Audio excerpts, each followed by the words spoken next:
Welcome to a new edition of the Neon Jazz interview series with Australian double bass player, singer, composer, and bandleader Georgia Weber. Teamed up with her trio, the Sleeved Hearts, she is gearing up to release their album called Keeping It Real.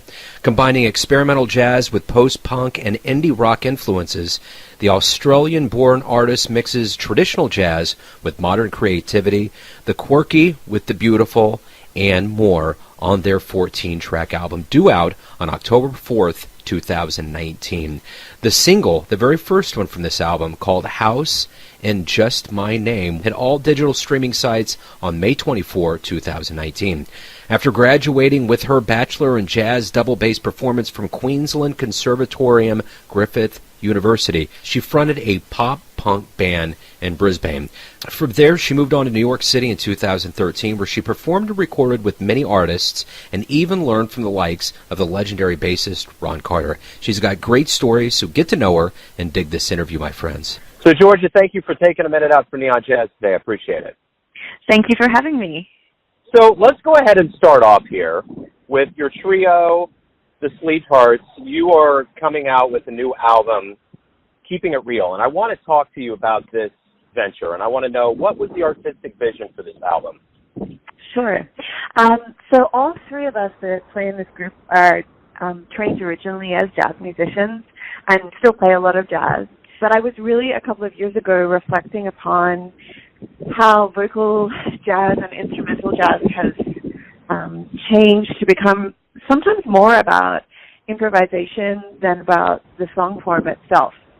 And I am someone who's really influenced by Betty Carter and Billie Holiday and some of those singers from the 40s and 50s, and I felt like Betty Carter went much further, but their vision when they were performing was to take songs that were of their day and genuine for them, and they were kind of just singing their songs, and there was improvisation as part of it, but it was really about the songs first.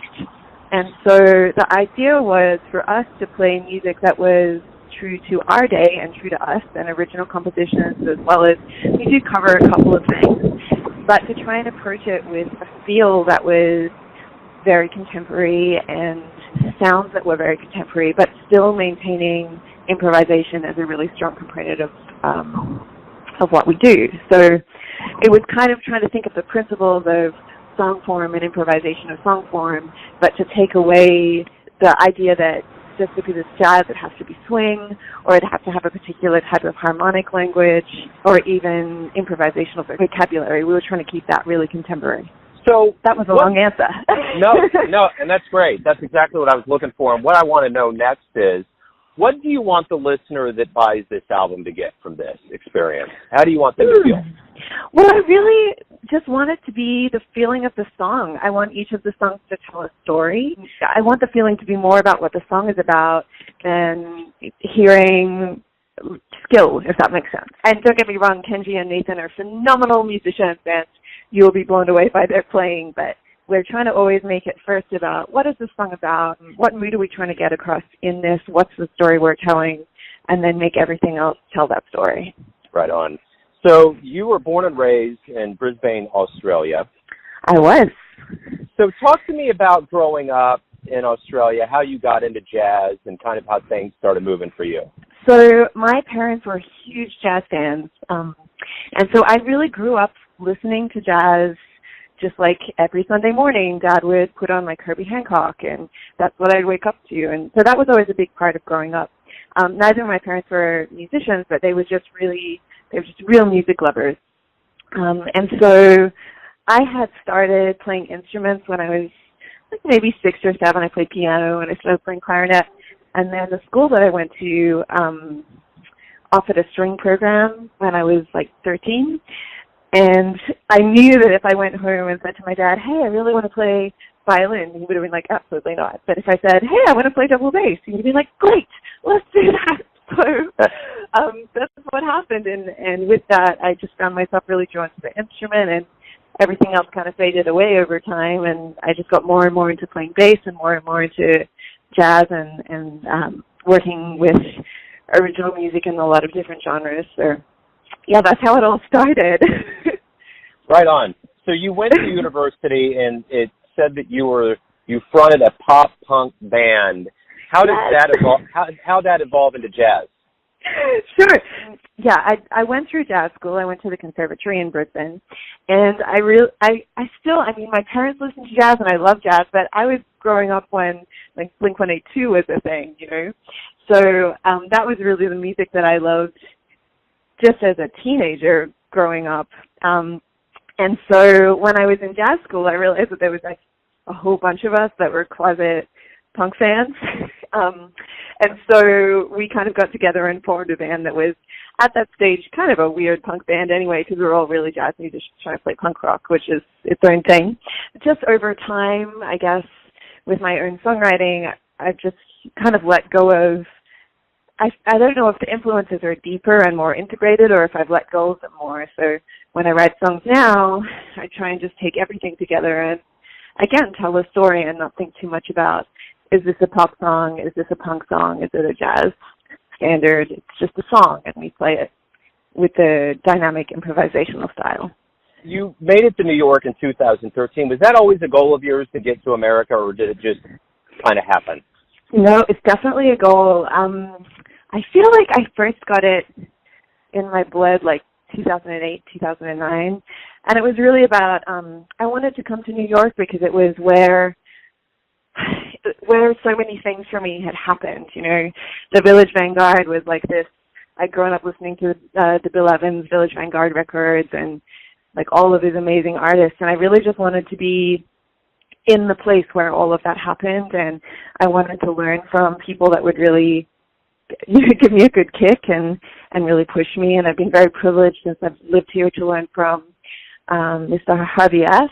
and Mr. Ron Carter as well, with some regularity, so it's been exactly what I dreamed it would be, actually. Speaking of being in New York and learning from a lot of people and being in that scene that's so flush with people, what have you learned being in New York that maybe you couldn't have learned somewhere else?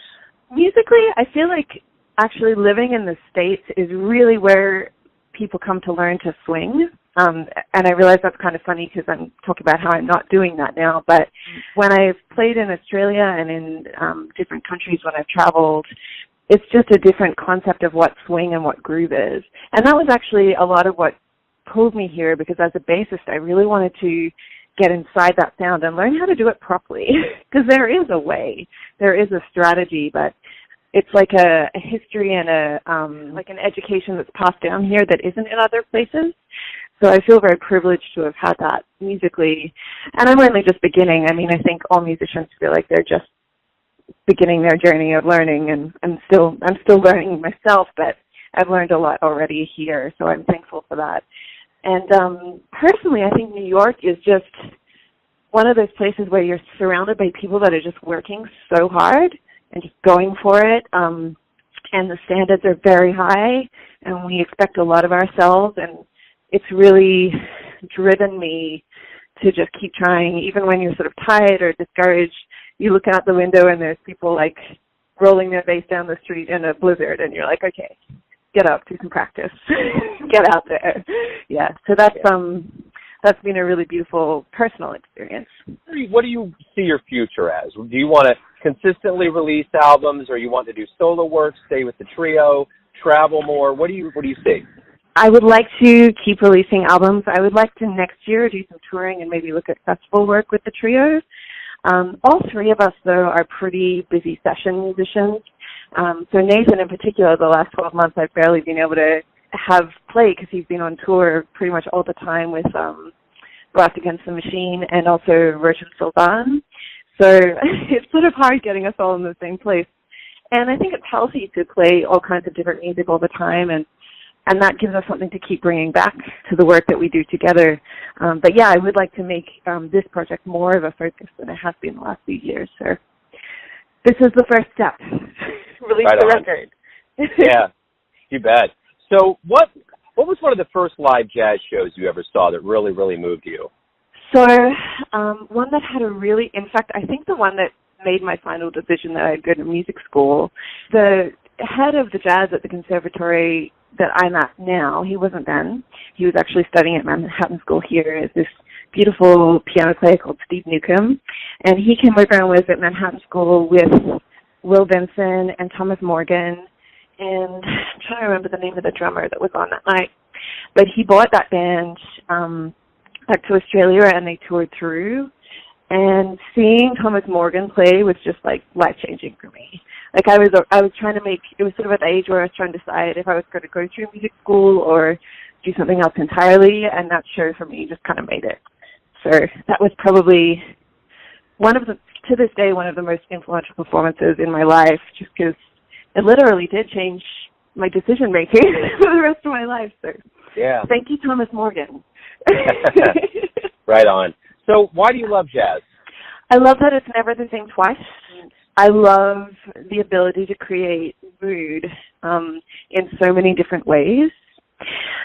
And I mean, as you know, as a jazz fan yourself, that's a big question because it's a music now that's been around for over 100 years. Like it's constantly evolving and evolving and evolving. So, but I feel like there's always been kind of a truth to the fact that it's evolving and the foregrounding of improvisation. And I also really enjoy that it does encourage people to really work at their instrument, which is a really beautiful thing. Like it demands a lot of virtuosity just to play it badly. You still have to kind of know what you're doing, let alone play it well.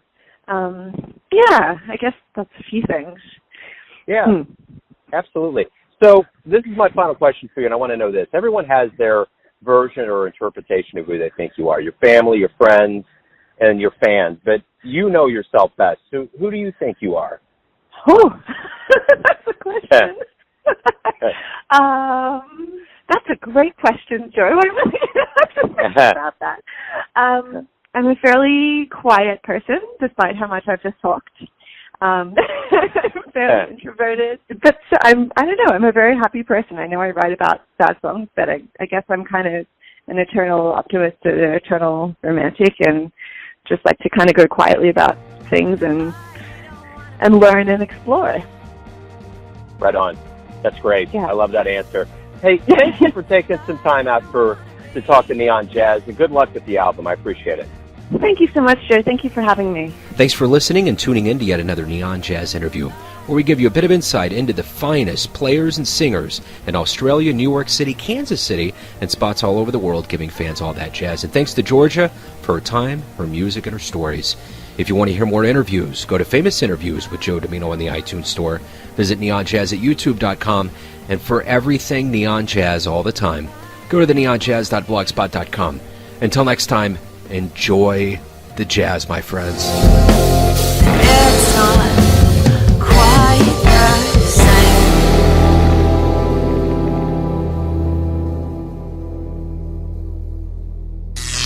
same. Neon Jazz.